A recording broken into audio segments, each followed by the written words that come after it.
শিক্ষা প্রতিষ্ঠানগুলোতে এ ধরনের অনাচার অনেক ক্ষেত্রে হয়ে থাকে। আমাদের আল্লাহকে ভয় করা উচিত। আমরা মুখে নারী অধিকারের কথা বলি, কিন্তু মেয়েদেরকে অস্বস্তিকর পরিবেশের মুখোমুখি আমরা করে দেই।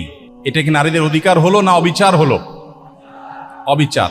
এই অবিচার যারা করবেন মনে রাখবেন, একটি জুলুমও নাই যে জুলুমের বিচার কিয়ামতের দিন হবে না।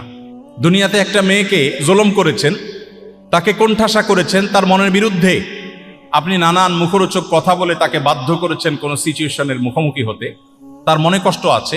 আল্লাহর কসম করে বলি, আপনি যেই হন না কেন, আপনি যদি কোনো শিক্ষক হন, প্রশাসনের কোনো গুরুত্বপূর্ণ ব্যক্তি হন, কোনো প্রভাবশালী সিনিয়র ছাত্র ভাই হন, আপনাকে কিয়ামতের দিন কাঙ্গালের মতো সে মেয়ের কাছে দাঁড়িয়ে থাকতে হবে। আল্লাহর শপথ করে বলছি, ওই মেয়ে ক্ষমা না করলে স্বয়ং আল্লাহ আপনাকে ক্ষমা করবেন না। পাই পাই করে প্রতিটা জুলুমের বিচার কিয়ামতের দিন হবে।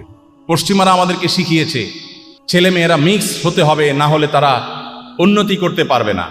ইডেন কলেজ, ভিকারুন্নেসা, মেয়েদের জন্য বিশেষায়িত যে সমস্ত শিক্ষা প্রতিষ্ঠানগুলো আছে, যুগ যুগ ধরে পড়াশোনার মান অন্য সাধারণ প্রতিষ্ঠান, ছেলে মেয়ে মিক্স আছে সেই প্রতিষ্ঠানগুলোর চাইতে অনেক গুণ ভালো পড়াশোনার মান সেগুলোতে দীর্ঘদিন ধরে আছে, সুনামের সাথে চলছে। রাজনৈতিক কারণে সেখানে বিতর্কের জায়গা তৈরি হয়েছে একটা সময় হয়তোবা, কিন্তু এই প্রতিষ্ঠানগুলোর অতীত ঘাটলে আমরা দেখি সেগুলোর ফলাফল অনেক ভালো। অতএব ছেলে মেয়েদেরকে একেবারে মিশিয়ে ফেলতে হবে, আলু ভর্তা বানায় ফেলতে হবে, ক্লাসের একেবারে বেঞ্চে পাশাপাশি বসাইতে হবে, মিশাইতে হবে, পিকনিকে নিয়ে যেতে হবে। পশ্চিমারা যা শিখিয়ে দিবে অন্ধের মতো সেটা অনুসরণ করা, এটা মেরুদণ্ডহীন কোনো মানুষের কাজ হতে পারে, কোনো ব্যক্তিত্বপূর্ণ মানুষের কাজ হতে পারে না। আপনার মধ্যে যদি মেরুদণ্ড থাকে, আপনি মেরুদণ্ড সোজা করে বলবেন, আমি মুসলিম, আমি বাংলাদেশি, আমার বাংলাদেশের এখানকার কালচার আছে, বাস্তবতা আছে, আমার এখানকার হিন্দু মেয়েও মাথার উপর কাপড় দেয়, মুসলিম মেয়ে মাথার উপর কাপড় দেয়। অতএব পশ্চিমা আইডিওলজি আমাকে গোলালুর মতো করে মিশিয়ে ফেলতে পারে না। আমি পশ্চিমাদের কাছ থেকে জ্ঞান বিজ্ঞান নিব, কিন্তু তাদের জ্ঞান বিজ্ঞান, তাদের তথ্য প্রযুক্তি, এগুলোর পাশাপাশি তাদের যে অপসংস্কৃতি আছে, তাদের যে বস্তা পচা সস্তা কালচার আছে, সেগুলোকে আমদানি করে আমার পরিবেশ নষ্ট করি। অনেক বিশ্ববিদ্যালয় আছে, অনেক শিক্ষা প্রতিষ্ঠান আছে, যেটা চারপাশ দিয়ে যখন যাই, ক্যাম্পাস যখন প্রদক্ষিণ করি, আমার কাছে মনে হয় আমার এই তরুণ বন্ধুরা অনেকে, আমি সবার কথা বলছি না, অনেকে তাদের বেশভূষা, তাদের ড্রেস আপ, তাদের কালচার, তাদের উঠা বসা, তাদের লাইফস্টাইল দেখে বোঝার কোনো উপায় নাই এরা বাংলাদেশের সন্তান। তাদের দেখে মনে হচ্ছে যে তারা কোনো পশ্চিমা পৃথিবীতে বসবাস করছে। একটা জাতি নিজের কৃষ্টি কালচারকে হারিয়ে ফেলা, নিজের জাতিসত্তাকে হারিয়ে ফেলা, নিজের আত্মপরিচয়কে হারিয়ে ফেলা, এর চেয়ে দুর্ভাগ্যজনক বাস্তবতা আর কি। অতএব আমরা তাদের কাছ থেকে ভালো কিছু গ্রহণ করব, কিন্তু বস্তা পচা সস্তা জিনিসগুলো নয়। একজন মেয়েকে আল্লাহ তাআলা মেয়ের মতো করে সৃষ্টি করেছেন, পুরুষকে পুরুষের মতো সৃষ্টি করেছেন। আপনি একাকার করে ফেলবেন, মিশিয়ে ফেলবেন, আপনি ভর্তা বানায় ফেলবেন, গোলালু বানায় ফেলবেন, একবারে খিচুড়ি বানায় ফেলবেন, আপনি ব্যর্থ হবেন নিশ্চিত। গোটা পৃথিবীর উন্নত দেশগুলোর অনেক ভালো দিক থাকলেও এই জায়গাটাতে তারা দারুণভাবে ব্যর্থ হয়েছে। তাদের সমাজ ব্যবস্থা, পরিবার ব্যবস্থা, তাদের পারিবারিক বন্ধন সবকিছু মুখ থুবড়ে পড়েছে। আজ এই ব্যর্থতার অন্যতম প্রধান কারণ হলো আল্লাহর সিস্টেমের বাইরে যাওয়া। সৃষ্টিকর্তা তৈরি করেছেন দুজনকে ডিফারেন্ট আপনার প্যাটার্নে, সম্পূর্ণ ভিন্ন ভিন্ন প্যাটার্ন দিয়ে আপনি মিশে একাকার করে ফেলবেন সবকিছুতে, আপনি পারবেন না এবং করতে যাবেন আপনি ব্যর্থ হবেন। অতএব প্রতিষ্ঠানে, শিক্ষা প্রতিষ্ঠানে যদি এরকম করেন, শুধু মেয়ে শিক্ষার্থীদের কথা না, অনেক জুনিয়র শিক্ষার্থীদের প্রতি সিনিয়র ভাইরা জুলুম করেন, আছে না নাই? কিয়ামতের ময়দানে এই সিনিয়র ভাইরা কাঙ্গালের মতো, এই সিনিয়র ভাইটা একসময় হয়তো হাজী সাহেব হয়ে যাবে, গাজী সাহেব হয়ে যাবে, লম্বা দাড়ি রাখবে, জুব্বা পরবে, টুপি পরবে, নামাজ পড়বে, তাহাজ্জুদ পড়বে, দান করবে, সাদাকা করবে, হজ করবে, উমরা করবে, এমনকি হয়তো ওয়াজ নসিহত করবে, হয়তো অনেক বড় বড় লেকচার দিবে। কিন্তু সে কলেজ লাইফে, স্টুডেন্ট লাইফে, সে ইউনিভার্সিটি লাইফে তার কোনো ছোট ভাইয়ের প্রতি অবিচার করেছে, তাকে কোনোভাবে টিজ করেছে, অত্যাচার করেছে, জুলুম করেছে। কিয়ামতের ময়দানে নবীজির হাদিস বলছে, ওই হাজার হাজার উমরা, হজ, নেকামলের পাহাড় নিয়ে উঠা মানুষটা কাঙ্গালের মতো ওই জুনিয়র ভাইটার কাছে গিয়ে দাঁড়াবে।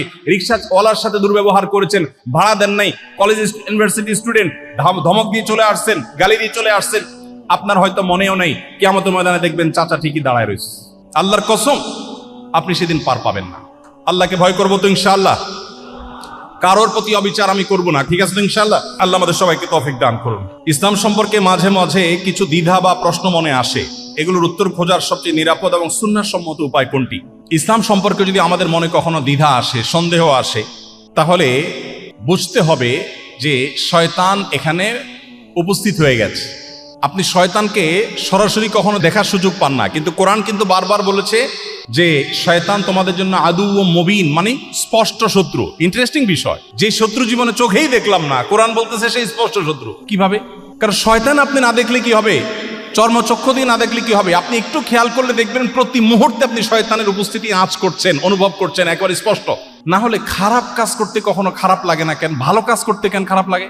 খেয়াল করে দেখছেন, ফজরের সময় নামাজ পড়তে এত কষ্ট হয় কেন? ওই সময় একটা আকাম করার কথা বললে তো এত কষ্ট হবে না? কি বলেন? মানে এখানে কেউ একজন কাজ করছে, এই জন্য আপনার মনের ভিতরে যদি বাজে চিন্তা আসে, আপনি বুঝবেন যে শয়তান উপস্থিত হয়েছে। এক সাহাবী এসে বলেছেন, ইয়া রাসূলুল্লাহ, আল্লাহ সম্পর্কে আমার মনে বাজে চিন্তা আসে, আমার কি ইমানের কোনো ক্ষতি হবে? নবীজি বলেছেন, আরে এটাই তো ইমানের আলামত। তোমার মনে যে বাজে চিন্তা আসছে, এটা কেন আসছে? কারণ তোমার এই সম্পদ হরণ করার জন্য চোর হাজির হয়েছে। আরে যে বাড়িতে সম্পদ থাকে সেখানে তো চোর যায়। শয়তান তোমার মনের ভিতরে বাজে চিন্তা আনছে, মানে হলো তোমাকে ইমান থেকে বিচ্ছিন্ন করতে চায়। তুমি শুকর আদায় করো যে তুমি ইমানদার। আর যে বেঈমান, তার মনে এগুলো চিন্তা আসে না। কোনো বেঈমানের মনে বাজে চিন্তা আসে না, এই লেভেলে বাজে চিন্তা আসে না, এগুলো শুধু ইমানদারের মনে আসে। এজন্য এগুলোকে অ্যাভয়েড করতে হবে। এবং যদি প্রশ্ন থাকে, সংশয় থাকে, আমি আপনাকে বলবো কোরআনটা শুরু থেকে শেষ পর্যন্ত অর্থ সহকারে বুঝে পড়ুন। আপনি যদি কোরআন সুন্দর করে অর্থ সহকারে বুঝে পড়েন, আমি পরিপূর্ণ দৃঢ়তার সাথে আপনাকে এই আশ্বাস দিতে পারি যে আপনার মনের সমস্ত সংশয় দূর হবে, আপনার ভিতরে ইয়াকিন এবং বিশ্বাস এটি দারুণভাবে গেঁথে যাবে। কিন্তু আপনাকে কোরআন অর্থ সহকারে বুঝে পড়তে হবে।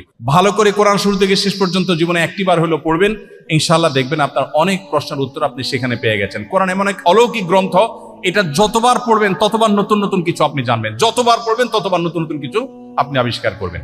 আল্লাহ আমাদের সবাইকে খাঁটি মুসলমান হওয়ার তৌফিক দান করুন।